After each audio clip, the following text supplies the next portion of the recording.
Δηλαδή ο Αντώνης ο Σαρής είναι γιος του μηχανικού που σκοτώθηκε τότε στο πλοίο το Ομηρά. Ένα χρόνο μετά το ναυάγιο έκανε αίτηση αλλαγής του ονόματός του. Από Αντώνης Κέσαρης έγινε ο Αντώνης Σαρής που γνωρίζουμε σήμερα. Εσύ σκότωσες τον Λιμπερόπουλο. Κοριτσάκι. Θα γεννήσετε ένα υγιέστατο κοριτσάκι. Σκέφτομαι να σου εκχωρήσω το δικό μου 30% των μετοχών του ομίλου. Το παιδί είναι της Άννας. Μάθει γιατί είναι τώρα ο Στράτος σπίτι της.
Είσαι με τα καλά σου?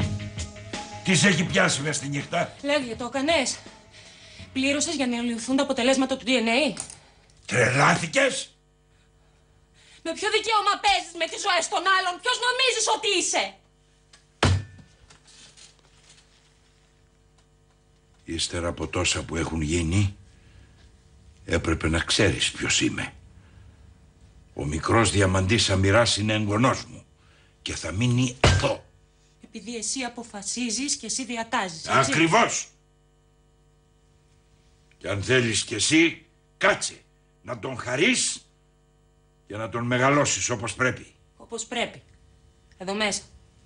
Πάλεψες γι' αυτό το μωρό, Έλσα. Κινδύνεψες. Εγώ σου δίνω την ευκαιρία. Μην τη χάσεις. Θέλεις την παίρνεις, θέλεις την πετάς. Όλα τα άλλα, άστα, ξέχνα τα. Πήγαινε να κοιμηθείς. Καληνύχτα.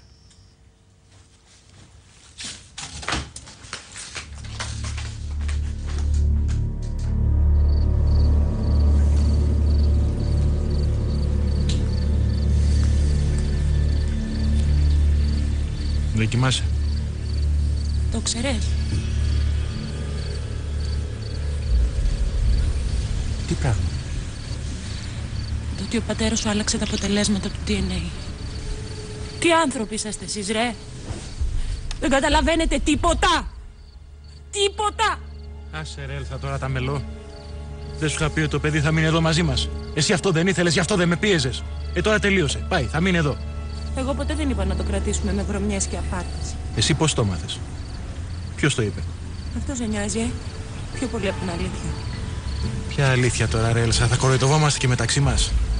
Απ' την αρχή δεν ήξερες το παιδί δεν είναι δικό σου. Τώρα τι έπαθες ξαφνικά? Μίγα σε τσίμπησε? Δεν καταλαβαίνεις τη διαφορά. Ποια διαφορά? Τώρα δεν έχω αμφιβολία. Ξέρω ποιανό είναι το παιδί. Δεν μου λες τι ώρα το είπες να έρθει? Στις 10, πώς είχαμε συνοηθεί. Και έχει πάει 12, δεν πρόκειται να έρθει. Την έχει ψηλιαστεί η δουλειά. Τι κάνουμε τώρα? Τώρα μια λύση υπάρχει μόνο. Να μην κάνεις άλλες εξετάσεις. Μόνο και όποτε σου ζητάνε, εσύ θα λες ναι, αλλά θα τους γράψεις κανονικά. Και τι θα βγει με αυτό? Όπως παίζουν αυτοί με τα νεύρα τους, θα παίξουμε κι εμείς με τα δικά τους. Και όποιος θα αντέξει. Συγγνώμη, γιατί να το κάνω αυτό, μου λες? Εγώ μόνο το παιδί μου θέλω. Δεν μου λες, συγγνώμη. Έχεις την εντύπωση όποιος έσπρωξε να το διεκδικήσει, σκεφτό το δικό σου το καλό? Όχι βέβαια. Μπράβο. Ούτε κατά διάνοια. Ξύπνια σε βρίσκω. Λοιπόν, όποιος κίνησε τα νήματα λοιπόν έχει κάποιο στόχο. Αν δεν βρούμε ποιος ήταν αυτός και ποιος ήταν ο στόχος του, δεν πρόκειται να είσαι ασφαλής. Δεν με νοιάζει ποιες φάσεις παίζονται. Και ούτε θέλω να ξέρω.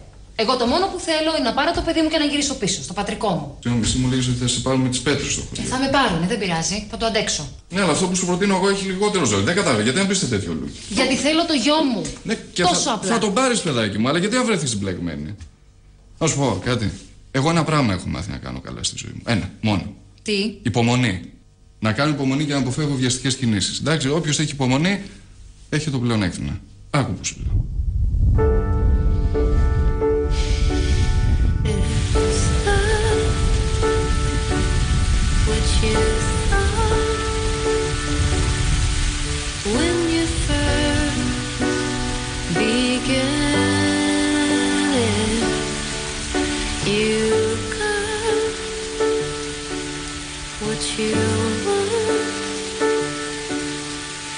You can hardly stand it though, but I know it's not going to stop. It's not going to stop.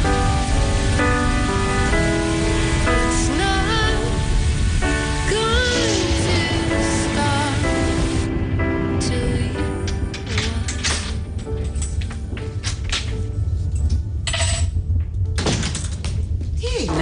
Γιατί με κουβάλισες εδώ νηκιάτικα?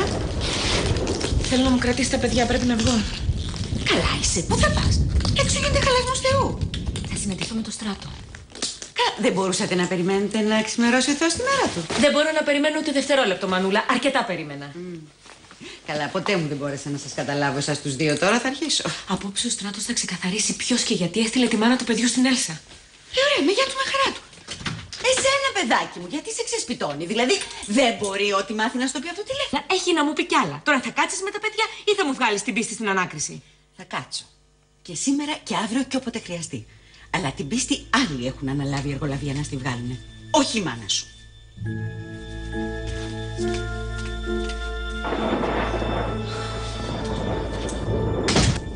Αυτή που το έμαθε. Ποιος της το είπε? Δεν ξέρω. Και δεν την πίεσες να βγάλεις μια άκρη? Την πίεσα. Αλλά νομίζω πως ούτε κι αυτή έχει ιδέα. Τι σκοπεύει να κάνει? Δεν μου είπε. Να την υποχρεώσεις να σου πει. Αυτό το παιδί εγώ το αγάπησα. Δεν θα αφήσω να μου το πάρω. Κανείς δεν πρόκειται να το πάρει το παιδί. Αυτό έχουμε κανονίσει όλα μια χαρά. Τα είχαμε. Αυτή όμως μπορεί να μας τινάξει στον αέρα. Δεν πρόκειται να το κάνει. Είσαι σίγουρος? Γιατί οφείλω να της αναγνωρίσω ότι έχει ένα κώδικα ηθικής. Ναι, έχει όταν πρόκειται να κάνει κριτική σε άλλους. Όταν πρόκειται και για το δικό της το συμφέρον, αυτός ο κώδικας επιδέχεται βελτιώσεων. Μην ανησυχείς. Εύχομαι να έχεις για μια φορά δίκιο.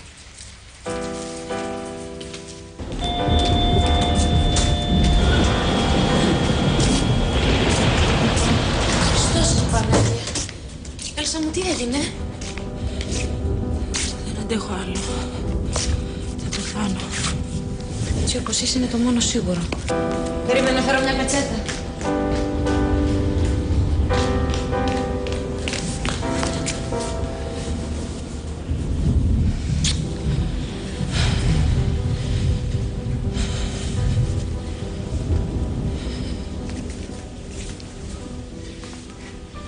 Έλα, μωρό μου. Τώρα σ' ακούω. Ψέμα, Ρεκίνα. Όλη μου ζωή είναι ένα ψέμα. Τι έγινε, Έλσα μου? Ο Στέφανος. Ο Στέφανος? Το παιδί. Ο Στέφανος το παιδί. Ελσάκη, θέλεις να το πάρουμε το οργάκι από την αρχή? Ο Αμυράς άλλαξε τα αποτελέσματα της εξέτασης του DNA. Το παιδί είναι δικό της, είναι ευθυνής της Άννας. Και ο Στέφανος όλο αυτό το ήξερε από την αρχή. Άστα. Ο Στέφανος το ήξερε. Εσύ πώς το έμαθες? Μου στείλανε ένα ανώνυμο μήνυμα στο κινητό. Κάτσε, Έλσα. Ο αριθμός στα μηνύματα φαίνεται. Φαίνεται όπως το λες. Δεν πήρες πίσω? Πήρα πολλές φορές. Αλλά ήταν κλειστό. Μωρό μου, είσαι σίγουρη ότι είναι αλήθεια? Μήπως έχουν κάνει φάρσα? Μίλησα και με τον Αμυρά και με τον Στέφανο. Και τι, το παραδέχτηκαν έτσι στα ίσα? Στα ίσα όχι, αλλά και οι δύο με τον τρόπο τους σχεδόν μου το επιβεβαίωσαν. Και ο Στέφανος όλα αυτά τα έκανε πίσω από την πλάτη μου, Ρέγγινα. Ένα δεν καταλαβαίνω. Ποιο, μωρό μου? Γιατί μου γράψαν στο μήνυμα ότι ο Στράτος ήταν στο σπίτι της Άννας?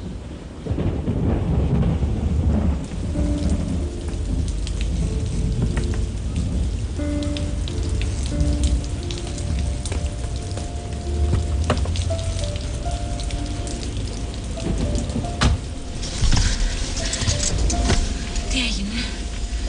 Τίποτα, δεν κατάφερα να μάθω τίποτα. Προφανώς ο τύπος που παρουσιάστηκε σαν εκπρόσωπός μου και καλά, την ψηλιάστηκε τη δουλειά του, την παγίδα για να δεν εμφανιστεί. Στράτο, δεν χρειάζεται να τα κάνεις όλα αυτά. Εγώ σε πιστεύω.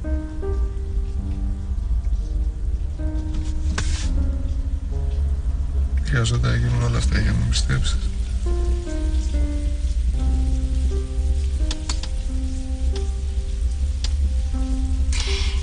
Ζήτησα συγγνώμη. Και τι έγινε?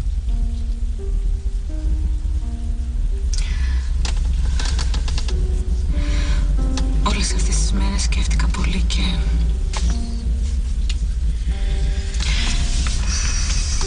μήπως πρέπει να δώσουμε ακόμα μια ευκαιρία σε αυτή τη σχέση?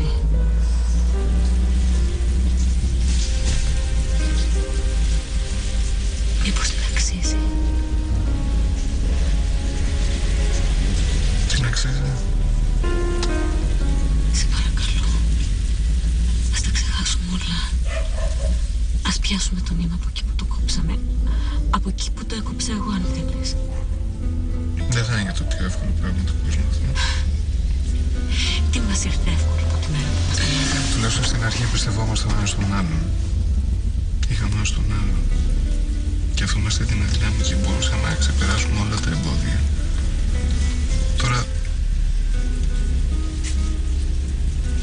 Τώρα φοβάμαι. Τι φοβάσαι? Φοβάμαι ότι κάθε φορά που θα μιλάμε θα προσπαθούμε να καταλάβουμε τι κρύβει ο ένας πίσω από αυτό που λέει. Η εμπιστοσύνη ανάμεσά μας κλονίστηκε πολλές φορές, όμως το ξεπεράσαμε, Στράτο. Η εμπιστοσύνη, μωρό μου, απέναντι σε σένα δεν κλονίστηκε ποτέ. Στο βάθος ούτε και η δική μου, Στράτο. Φοβάμαι μακριά σου. Σαν τις πεταλούδες. Ξέρουν τι θα κάνω.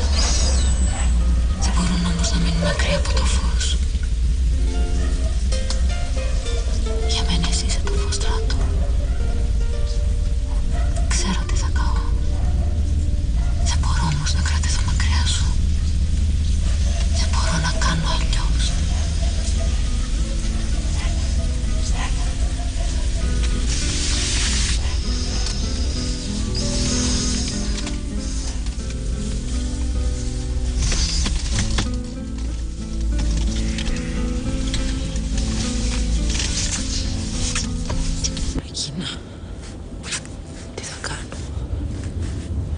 Τι θέλεις να κάνεις? Από εκεί θα ξεκινήσουμε. Δεν ξέρω. Μέσα μου παλεύω. Από τη μία αυτό το παιδί το λατρεύω, δεν μπορώ να το δώσω πίσω. Και από την άλλη? Από την άλλη ξέρω ποιο είναι το σωστό. Εκεί είναι η μάνα του. Άρα, μωρό μου, δεν έχουμε δίλημμα. Από τη στιγμή που ξέρεις ποιο είναι το σωστό, δεν έχουμε. Και πώς θα το μεγαλώσει αυτή? Όπως όλες οι μανάδες του κόσμου. Με το ένστικτο. Ναι, αλλά πώς ξέρω εγώ αν αυτή το παιδί αυτό θα το αγαπήσει? Μπορεί να δώσει και μέχρι και τη ζωή της για χάρη του. Δεν έχω δείγματα, Ρεγκίνα. Δεν έχεις. Το αντίθετο μπορώ να σου πω. Αλλά είναι μάνα του, Έλσα. Και αν χρειαστεί να το κάνει, θα το κάνει. Δεν είμαι σίγουρη γι' αυτό. Και αυτός είναι ο μόνος λόγος που με εμποδίζει από το να κάνω αυτό που ξέρω ότι είναι σωστό. Έλσα, μαζί μιλάμε. Σε καταλαβαίνω όσο δεν πάει παραπάνω. Όμως μην ψάχνεις παρηγοριές, μην ψάχνεις άλοθη. Μπορεί να σε ανακουφίσουν, αλλά μόνο προσωρινά. Μετά όλο αυτό θα γίνει θηλιά στο λαιμό σου. Από τη στιγμή που ξέρεις ποιο είναι το σωστό, πρέπει και να το κάνεις. Δεν μπορώ. Ούτε μπορείς όμως να στερήσεις μια μάνα από το παιδί της. Αν μου το δώσεις, θα πονέσεις πολύ. Όμως κάποια στιγμή θα το ξεπεράσεις. Αν δεν το δώσεις, δεν θα τα ξαναβρεις ποτέ με τον εαυτό σου. Το καταλαβαίνεις αυτό, έτσι δεν είναι, μωρό μου?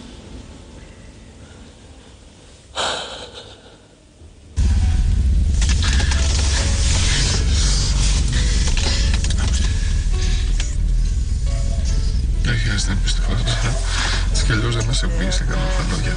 Ένα μόνο. Τη βλέπεις αυτή τη μέρα. Δεν θα τη βγάλω ποτέ. Ό,τι και να γίνει στρατό. Εκείνη τη μέρα στη θάλασσα που μου τη φόρεσες, εκείνη τη μέρα σε παντρεύτηκα. Και αυτό δεν θα αλλάξει ποτέ. Ποτέ.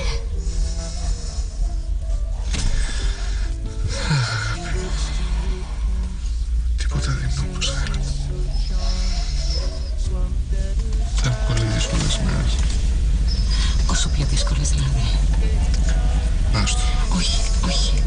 Όχι μισό λόγο πια ανάμεσα μας. Πες μου. Βυθίζομαι.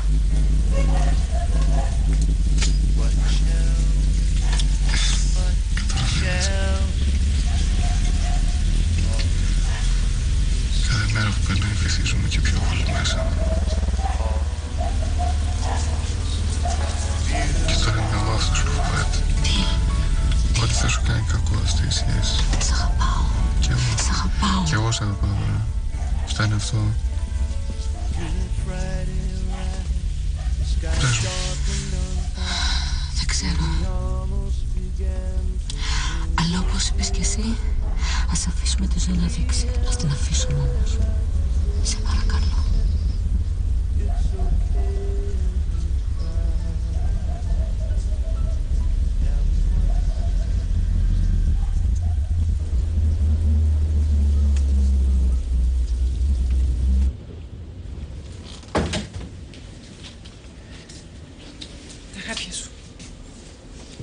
Άστα εκεί.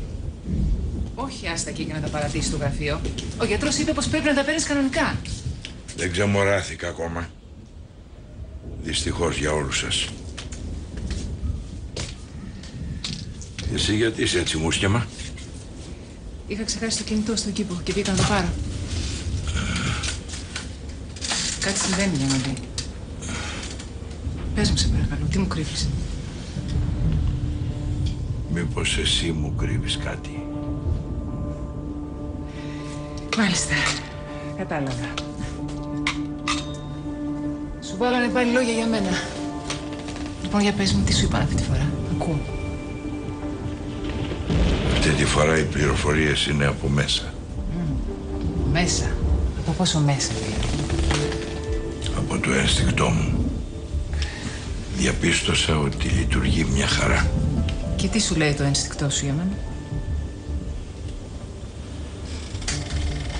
Ότι αν έχει γίνει κάτι και μου το κρύβεις, είναι ευκαιρία να μου το πεις τώρα, απόψε.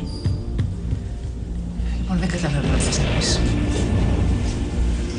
Τίποτα περισσότερο και τίποτα λιγότερο από αυτό που ήδη σου είπα. Μάλιστα. Το έχω δει αυτό το έργο αμέτρητες φορές. Λοιπόν, στορκίζομαι για άλλη μια φορά πως δεν σου κρύβω τίποτα. Και εσύ δεν θα έπρεπε να τα λες όλα αυτά. Γιατί ξέρεις πως είμαι η μόνη που δεν θα έκανα τίποτα. Ποτέ, καμιά κίνηση εναντίον σου. Ό,τι πεις. Σε παρακαλώ, Διαμαντή. Μη μου φέρεις έτσι. Όχι με αυτό το ύφος. Δεν το αξίζω. Λοιπόν, άκουσέ με. Αν εξακολουθείς να πιστεύεις ότι κάτι σου κρύβω, φεύγω αυτή τη στιγμή. Εντάξει. Εγώ πάντως την ευκαιρία σου την έδωσα.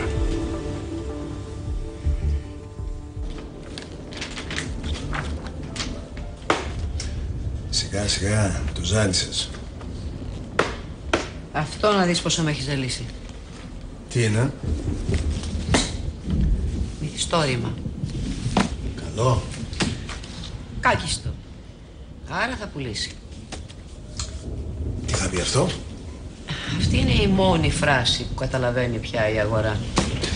Επειδή εγώ δεν είμαι η αγορά, μπορείς να μου το αναλύσεις? Έχω εδώ ένα μυθιστόρημα με ενδιαφέρουσα πλοκή και ακόμα πιο ενδιαφέρουσες σεξουαλικές περιγραφές. Να το εκδώσω θα πουλήσει σαν τρελό. Το θέμα είναι ότι δεν μου κάνει καρδιά να το εκδώσω. Αν δεν σ' αρέσει, πέτα το. Ποιο είναι το πρόβλημα? Εκτός από το ότι το ταμείον είναι μείον και ο τραπεζικός μου λογαριασμός επίσης. Άρη, ο εκδοτικός οίκος πρέπει να έχει κέρδος. Πώς θα βγούμε? Ξέρεις πόσο καιρό έχω να εκδώσω βιβλίο που να χτυπήσει θέση στη δεκάδα των πρώτων? Και αυτό λες ότι θα χτυπήσει? Μη σου πω και την πρώτη. Αλλά είναι, πώς να το πω τώρα, είναι φτηνιάρικο. Καλογραμμένο είναι, αλλά φτηνιάρικο. Δεν ταιριάζει με το ύφος των δικών μου εκδόσεων, δεν. Τι να σου πω λίγο? Αγάπη μου, σε ζαλίζω με τα δικά μου. Μας, Κλέρι, τα δικά μας. Εντάξει. Ξέρω ότι δεν πάει καλά το μαγαζί, αλλά αυτό δεν είναι κάτι καινούριο. Μόνο που όσο το καινούριο παλιώνει, τόσο εμείς βουλιάζουμε. Ο συνήθις υπουργός. Αυτός ο άνθρωπος έχει ένα timing απίστευτο. Τι σημαίνει? Συγχωρείτε κύριε Πρόεδρε, είναι ένας κύριος έξω και επιμένει να σας δει.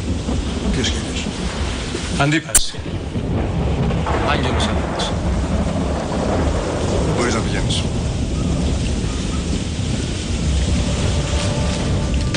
Με συγχωρείτε για το ακατάλληλο της ώρας και κυρίως για το ότι έρχομαι απρόσκλητος.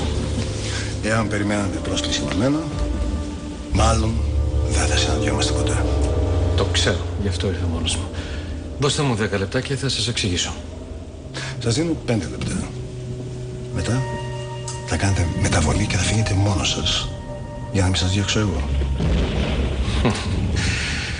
Κύριε Μουσχωνά, είμαι σίγουρος πως όταν ακούσετε τι έχω να σας πω θα αλλάξετε γνώμη, γιατί πιστεύω πως το θέμα της συζήτησης σας ενδιαφέρει πολύ.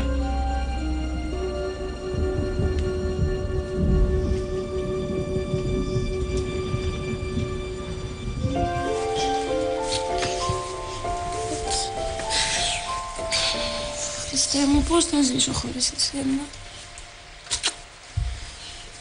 Θα είσαι ευτυχισμένο, καρδούλα μου. Θα μεγαλώσει μετά από χρόνια, θα με δεις.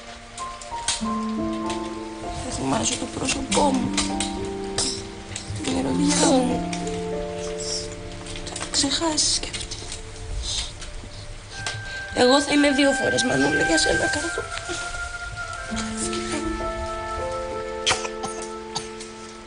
Δεν μπορώ να σε αφήσω. Δεν μπορώ.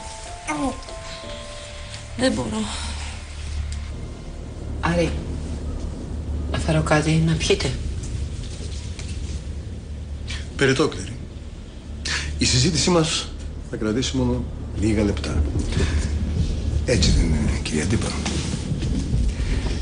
Κύριε Μοσχωνά, λείπω πολλά χρόνια από την Ελλάδα. Ναι, το ξέρω. Πώς ξέρω και όλα τα υπόλοιπα. Αυτό όμως που δεν ξέρετε είναι ότι αγαπάω πολύ αυτόν τον τόπο. Εάν το ξέρει και ο τόπος, εντάξει. Κλείσαμε. Ναι. Καταλαβαίνω τις δυσπιστίες σας. Τέλος πάντων. Και παρόλο που λείπω τόσα χρόνια, αυτή η αγάπη μου μεγάλωσε. Εκεί, στην Αμερική που ζούσα, συχνά συναντούσα άντρες πολύ ισχυρούς να μιλάνε με δάκρυα στα μάτια για την πατρίδα. Κάτι που λυπάμαι που θα το πω, αλλά δεν συνάντησα εδώ. Τώρα θα χρειαστώ ποτό.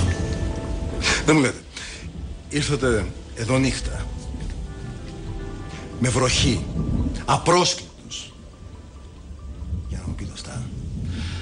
Όχι, ήρθα για να σας πω πως η εφημερίδα μου και εγώ θα είμαστε στο πλευρό σας, κύριε Μοσχονά. Φαντάζομαι σας τηλεφώνησε ο διευθυντής της εφημερίδας, ο κύριος Ιάκωβος Σιδέρης. Ναι, με πήρε. Παλέψτε για αυτά που πιστεύετε, κύριε Μοσχονά, και σας υπόσχομαι πως θα είμαι στο πλευρό σας με κάθε τρόπο και με κάθε μέσο. Φαντάζομαι θα θέλετε να με ρωτήσετε με ποιο αντάλλαγμα. Θα έχει άδικο να το ρωτήσει? Καθόλου. Η απάντηση είναι μία και πολύ συγκεκριμένη. Κανένα αντάλλαγμα. Αν ποτέ σας ζητήσει το παραμικρό, έχετε κάθε δικαίωμα να διακόψετε σχέση μαζί μου, κάθε συνεργασία. Μπορείτε να το καταγγείλετε μάλιστα. Τότε, γιατί μου προσφέρετε στήριξη? Γιατί σας πιστεύω, κύριε Μοσχονά, και γιατί παρόλο που μπορεί να σας φανεί περίεργο ή και ύποπτο ακόμα, θέλω να κάνω κι εγώ κάτι για τον τόπο μου. Να σας φέρω ένα ποτό? Όχι, ευχαριστώ. Λίγο νερό μόνο, λίγο νερό.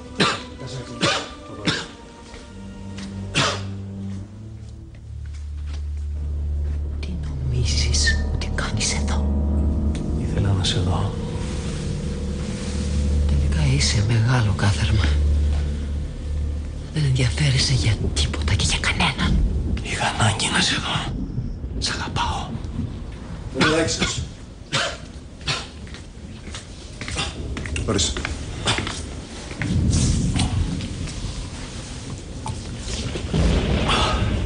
Ευχαριστώ. Γι' αυτό και ήρθα τέτοια ώρα, για να μην με δει κανείς. Περιττώ να σας πω ότι δεν θα ήταν σκόπιμο να γίνει γνωστή η επίσκεψή μου. Λοιπόν, σκεφτείτε αυτό που σας είπα και εγώ θα είμαι πάντα στη διάθεσή σας. Καληνύχτα σας. Καληνύχτα σας.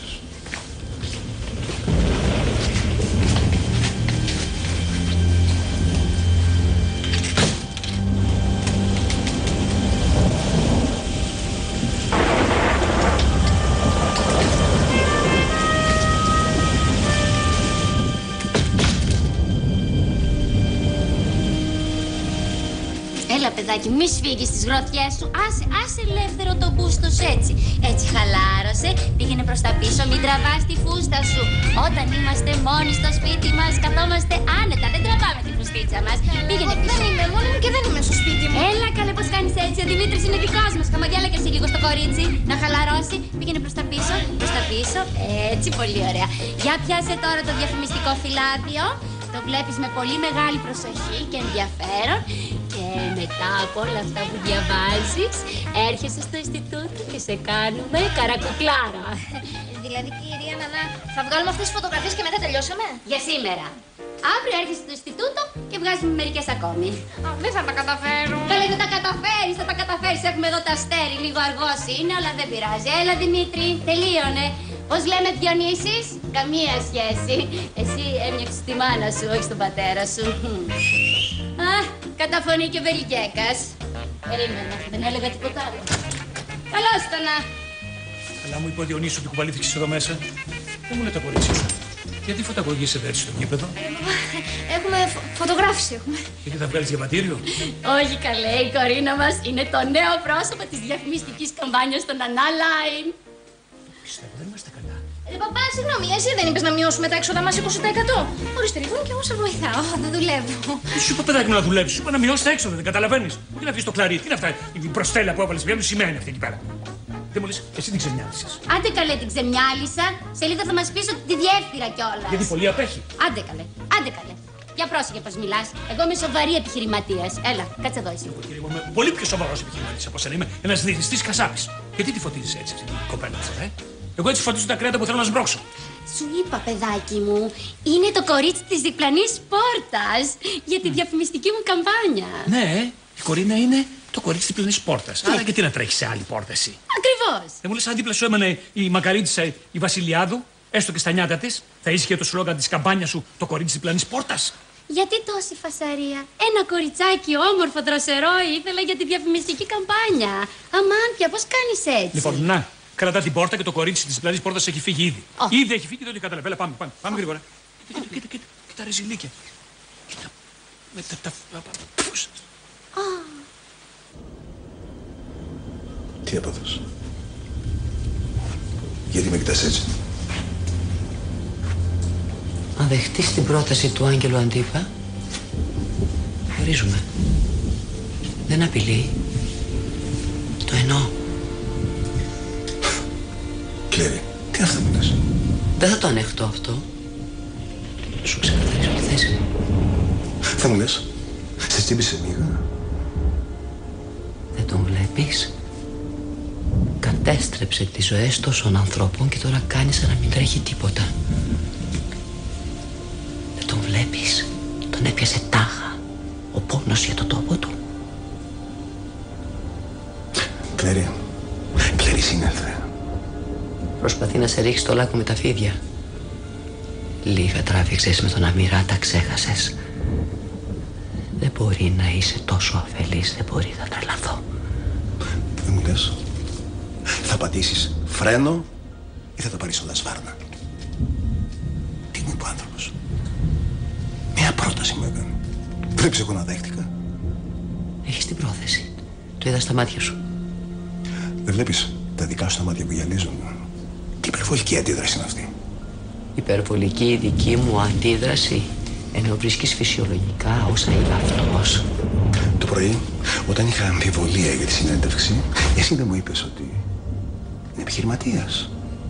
Ξέρει ότι το κόμμα έχει δυναμική. Σε θέλει για σύμμαχο. Άλλο αυτό. Το ίδιο είναι. Κλέρι, μπορούμε να ηρεμήσουμε? Μπορούμε. Αυτά είναι μου υποσχεθείς. Δεν θα μπλέξεις ποτέ με αυτόν τον άνθρωπο. Το υπόσχεσαι? Αφήστε την Κορίνα απ' έξω από αυτή τη διαδικασία. Γιατί θα έχουμε κακά ξεμπερδέματα και εσύ. Πάμε να ρίξεις ένα διαμεσματάκι, πας και ανοίξεις κανένα σπίτι στο μέλλον. Όχι να κλείσεις τον άλλον, είναι προώρα. Τι είναι αυτά που λες, καλέ? Ξέρω πολύ καλά τι λέω, κυρία Νανά Λάιν. Τέτοια λέτε και ξεμυαλίζετε του κόσμου τα κοντζία και θέλω να γίνουν όλες μοντέλες πια. Δεν σου πάει αυτό το επάγγελμα, παιδάκι μου. Δεν σου πάει. Δεν κάνεις αυτό το επάγγελμα. Το ξέρω, θα αρχίσω δίαιτα. Τι μου χτυπάς το βάρος μου? Τι σου χτυπώ? Δεν χρειάζεται, 2-3 κιλάκια πρέπει να χάσει, γιατί ο Χουβακός προσθέτει. Θεέ μου, κράτησε με, συγκράτησε. Συγκράτησε με, θα γίνω δολοφόνος κατά σειρά. Τι μου λες τώρα, δίαιτα και χαζόμαρες. Εγώ μετρώ τα παΐδια της τώρα. Μπαμπά, εγώ θα κάνω καριέρα στο modeling και πρέπει να χάσω κιλά, το καταλαβες? Παιδάκι μου, κι εγώ δηλαδή τζάμπα έτρεχα στα σοκάκια και στα πάρκα να σε ταΐσουμε και το μεγάλο το φουτάλι, το αυγό το μελάτο, και μου λες να μου λες τις αηδίες, για δίαιτες και χαζομάρες. Τι θα γίνει, αλλά θα ξημερώσουμε με ακούγοντας ζουλακιό του κυρίου? Άντε, έχω κι άλλη δουλειά. Θα μας σου δώσω να φας την ομπρέλα και τον προβολέα μαζί αμάσιτο, θα σου πω για σένα. Μπαμπά, ή φεύγεις τώρα αμέσως από εδώ μέσα, ή φεύγω εγώ από το σπίτι, διάλεξε. Εντάξει, με αφοπλίσατε. Πάντα είχα έφεση στα εύκολα διλήμματα. Ωραία, κάτω έτσι. Έστω τι άλλο. Μουρλέκες. Αμάν αυτός ο πατέρας σου, αμάν. Εντάξει, μωρέ. Δεν είναι κακός. Λιγάκι γκρινιάρης.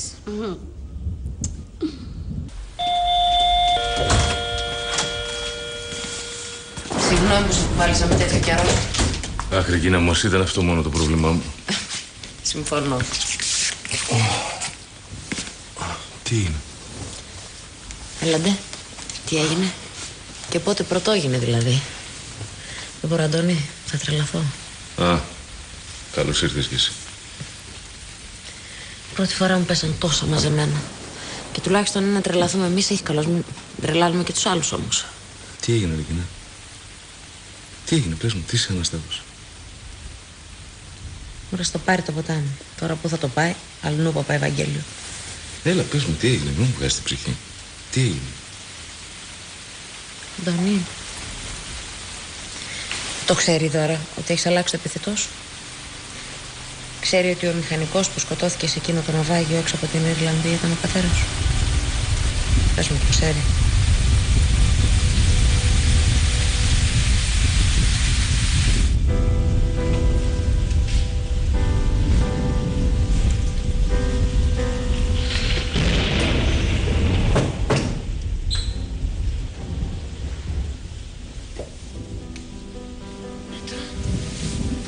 Τι είναι, αγοράκι μου? Γιατί ξύπνησες? Από τις βροντές. Έρθω κοντά σου. Και το ρωτάς? Καλώς το μου. Αχ, μωρέ, το παιδάκι μου που είναι ακόμα μωράκι. Και νομίζω ότι είναι άντρας. Δεν θέλει και τσιγάρα. Ρε μαμά, γιατί μου το ξανακοπανάς τώρα αυτό, αφού σου εξήγησα. Εντάξει, αγάπη μου, είναι αστείο έκανα. Τελείωσε. Δεν μου λες τώρα. Αλήθεια.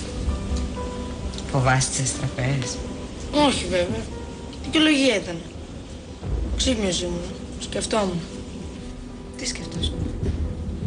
Να, αν υποσχεθώ στον μπαμπά ότι θα είμαι καλός μάτης και ότι δεν θα κάνω αταξίες και ότι δεν θα του ζητάω πράγματα να μου παίρνει. Δεν γίνεται να γυρίσει σπίτι και να είμαστε πάλι όλοι μαζί. Πέτρο μου, άκουσε με, θέλω να το βάλεις καλά στο μυαλό σου αυτό που θα σου πω. Με τον πατέρα σου χωρίσαμε, αλλά δεν φταίς ούτε εσύ ούτε η Νεφέλη. Εσείς είσαστε τα καλύτερα παιδιά που θα μπορούσαμε ποτέ να ονειρευτούμε. Τότε γιατί χωρίσατε? Γιατί δεν περνούσαμε πια καλά μαζί. Γιατί ακολουθήσαμε άλλους δρόμους. Αλλά δεν φταίς εσύ γι' αυτό, αγάπη μου. Μην ρίχνεις τις ευθύνες σε σένα. Εσύ δεν έχεις καμία ευθύνη, καμία. Δεν φταίς εσύ. Τότε ποιος φταίει που χωρίσατε? Εσύ ή ο μπαμπάς? Και οι δύο. Δεν γίνεται αυτό. Γίνεται, γιατί όταν φταίνε και οι δύο είναι σαν να μην φταίει κανένας. Όμως, αγάπη μου, εμείς θα είμαστε πάντα δίπλα σας. Ναι, όμως εμένα ο μπαμπάς μου λείπει τώρα που δεν είναι εδώ. Δεν θα το πιστέψεις. Αλλά και σε μένα λείπει. Αγάπη μου, θα είναι λίγο δύσκολα στην αρχή, αλλά θα συνηθίσουμε. Και δεν θέλω να ξεχνάς ότι θα είμαστε πάντα δίπλα σας. Λοιπόν, έλα και πεις τώρα. Άντε, κλείς τα ματάκια. Μπράβο, μωρό μου. Καλή νύχτα. Καλή νύχτα, αγάπη.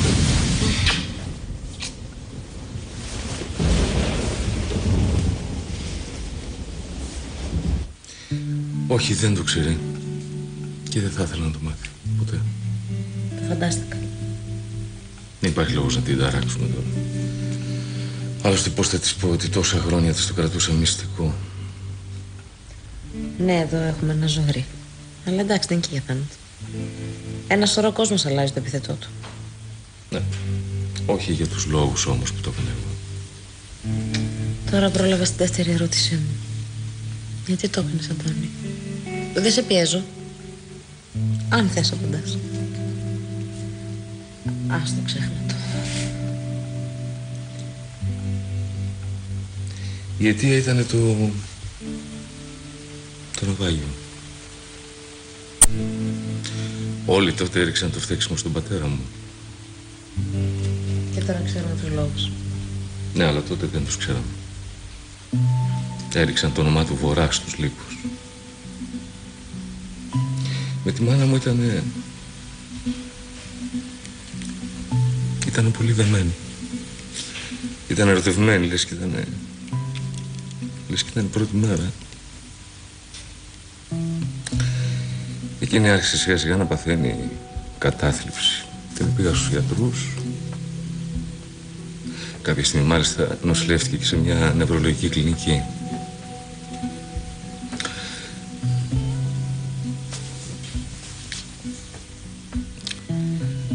Το καλοκαίρι ο γιατρός μου είπε ότι ήταν καλύτερα και ίσως αν πήγαινε στην εξοχή να της έκανε καλό.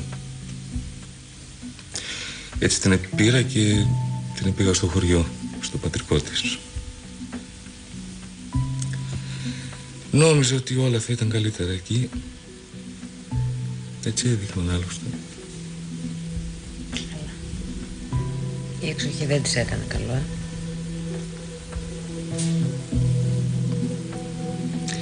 Υπήρχε ένα μικρό ποτάμι εκεί στο χωριό. Έπαιρνα τα βιβλία μου, πήγαινα εκεί, διάβαζα, ψάρευα.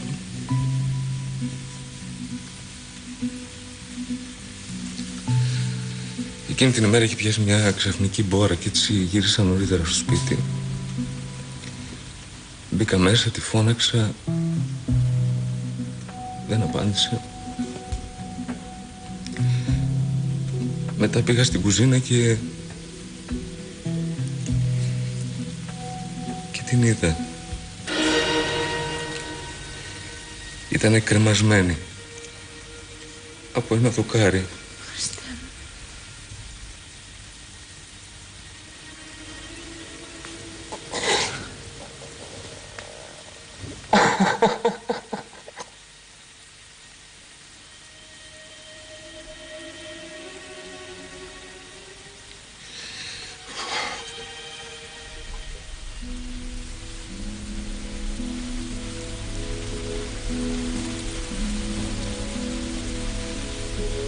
Όταν τελείωσα με όλα, πήγα και άλλαξα το επίθετό μου. Ήθελα να γίνω κάποιος άλλος. Ήθελα να ξεχάσω, να μην θυμάμαι, να μην πονάω. Ήθελα να ξαναρχίσω τη ζωή μου από την αρχή.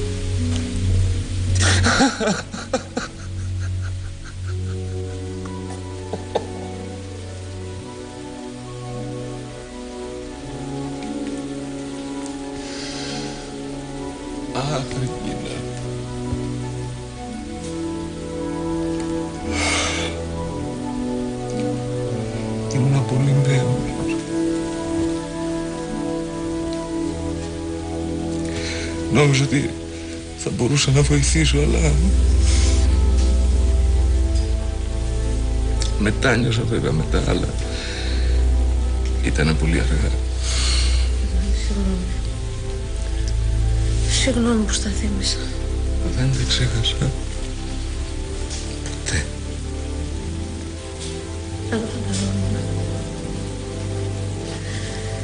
Δεν το φανταζόμουν ποτέ ότι μπορεί να κρύβεις τόσο πόνο.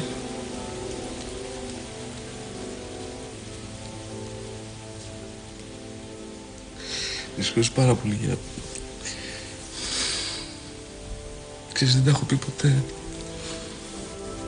Είσαι η πρώτη που τα ακούς. Ισώ τον εαυτό μου για αυτό που θα κάνω τώρα, αλλά πρέπει να το κάνω. Πρέπει να σε ρωτήσω. Πες μου, τι. Πρώτο. Πρωτού γνωρίσεις τη Δώρα. Ήξερες? Τι να ξέρω. Το φόνο του Άγγελου. Για το μυστικό που κρύβαμε, ήξερες? Για τότε που νομίζαμε τον είχαμε σκοτώσει. Όχι, Ρεγίνα. Δεν ήξερα. Η γνωριμία μου με τη Δώρα ήταν εντελώς τυχαία.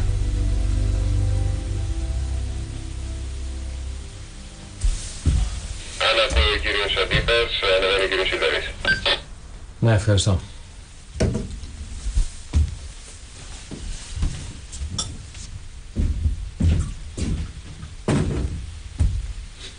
Έλα μέσα. Δεν το πιστεύω. Σου είπε κανείς πως αν πεθάνεις από πνευμονία θα σου γράψουν μια καλή νεκρολογία? Την έχω ήδη γραμμένη. Σιγά που θα τα άφηνα στα χέρια άλλων. Σωστό σε βρίσκω. Να σου αναθέσω τη δικιά μου. Γι' αυτό ήρθα. Για την νεκρολογία μου? Κατά κάποιο τρόπο. Πόσα θες να με τρελάνεις, πες μου. Το δρόμο που ακολουθείς εσύ τα καταφέρνεις και μόνος σου. Κάθισε.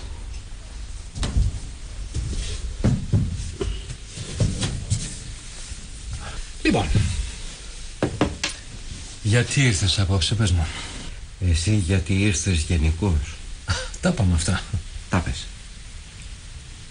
Εγώ τα άκουσα, τα σκέφτηκα και τα απέρριψα. Έχεις καμιά άλλη εκδοχή? Πιο, πώς να το πω, πιο δημοσιογραφική? Πιο αληθινή. Κατέχεις την αλήθεια? Ξέρεις, όταν διακρίνω στους άλλους πράγματα που με έχουν απονέσει. Ναι. Επειδή λείπω πολλά χρόνια στην Αμερική, τα ελληνικά μου έχουν χάσει λίγο τη φόρμα τους. Και στην Ελλάδα να έμενες, τη φόρμα τους θα την είχαν χάσει περισσότερο. Γιατί ήρθες χωρίς άλτσες? Ήρθα να σου πω ότι ξέρω. Ξέρεις τι? Το λόγο που γύρισες. Δεν θέλεις να εκδικηθείς. να γυρίσεις πάλι πίσω το χρόνο, να πάρεις πίσω, να κερδίσεις τα νιάτα σου. Αυτό θέλεις. Ήπιες πολύ πριν να έρθεις? Γιατί από ό,τι ξέρω το τσούζεις λιγάκι. Πολύ φτηνά κόλπα άμυνας. Εγώ σε έχω για καλύτερα. Θέλεις να γυρίσεις το χρόνο πίσω. Θέλεις να πάρεις τη ζωή σου από εκεί που την άφησες, δίπλα στη γυναίκα που αγαπάς. Να προσποιηθείς ότι τίποτα δεν έγινε, ότι ο διάολος δεν σε πέτυχε, δεν σε έπεισε να του πουλήσεις την ψυχή σου. Αλλά δεν γίνεται, φίλε μου. Εσύ πώς το ξέρεις? Το δοκίμασες? Με 1000 τρόπους. Αλλά δεν πέτυχε. Γι' αυτό ήρθα. Ήθελα να ξέρεις.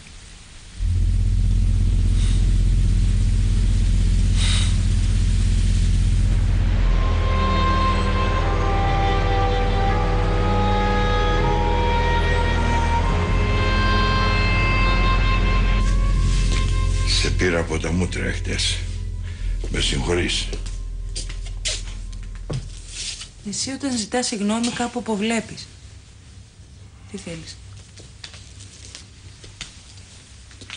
Να μην κάνεις καμία κίνηση για το παιδί. Ήταν γραφτό του να ζήσει εδώ. Ναι. Κυρία Μοιρά, είμαστε έτοιμοι. Έρχομαι. Ο Στέφανος? Έχει φύγει ήδη. Έρχομαι. Πρέπει να πάω στο Διοικητικό Συμβούλιο. Άκουσέ με. Η άλλη δεν μπορεί να του προσφέρει τίποτα. Το όνομά μου θα του ανοίγει όλες τις πόρτες. Άσε τους συναισθηματισμούς λοιπόν και κοίτα το μέλλον. Άλλωστε, ό,τι είναι κοντά μας, ό,τι αγγίζουμε, αυτό είναι δικό μας. Αυτό αγαπάμε. Σκέψου το αυτό.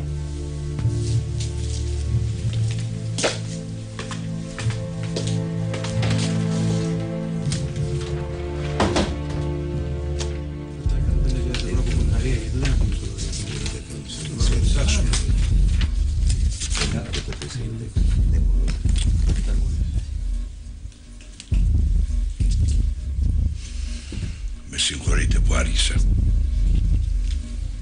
Δεν θα σας καθυστερήσω για πολύ. Δεν έχω να συζητήσω τίποτα μαζί σας, αλλά πρέπει να κάνω μια δήλωση.